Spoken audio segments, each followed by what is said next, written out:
Assalamu alaikum warahmatullahi. Yan uwa barkanmu da sake saduwa da ku a cikin wannan sabon bidiyo. Idan yau ne farkon zuwan ku wannan channel din, muna roƙon ku da ku danna mana subscribe. Ga wata kalma nan za ku ga rubuta subscribe, ku danna mana ita. Sai ku zanna ƙararrawa ku zaɓi all. Yadda da zarar mun ɗora sabon bidiyo za ku gani. Sannan idan bidiyon ya bayyana ku danna mana like, sannan ku share domin yan uwa su amfana. Yawa mun gode muku.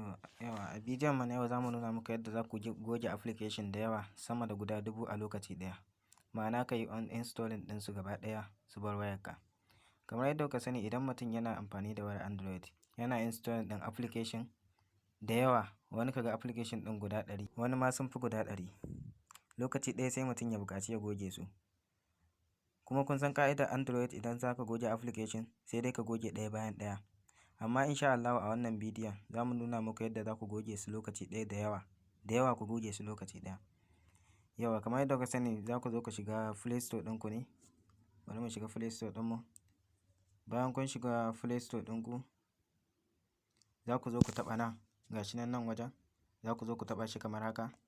Idan kun taɓa sai ku shiga nan wajen, gashi nan za ku ga an sa Manage App and Device. Sai ku zo ku taɓa shi. To idan kuka taɓa ga wani waje nan, gashi nan na nuna muku, shi ma sai ku zo ku taɓa shi. To da kun taɓa zai kawo ku nan wajen. To nan duk wani application na kan wayarka yana a nan wajen. To sai ka zo ka zaɓi wa'inda kake so ka goge. Misali bari mu ga wanda nake so na goge. Bari mu gani. Misali ina so na goge wannan.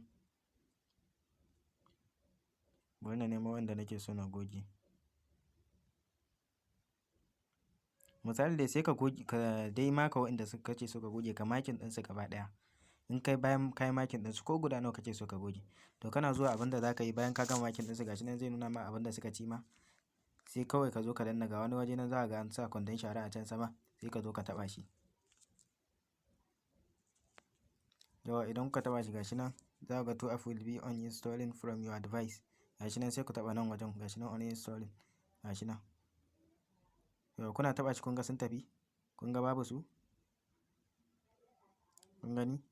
2 app dama guda 2 na goge. In kuma kai wanda kake so ka goge suna da yawa, gashi nan ta wannan hanyar dai za ka bi ka goge ko guda nawa kake so.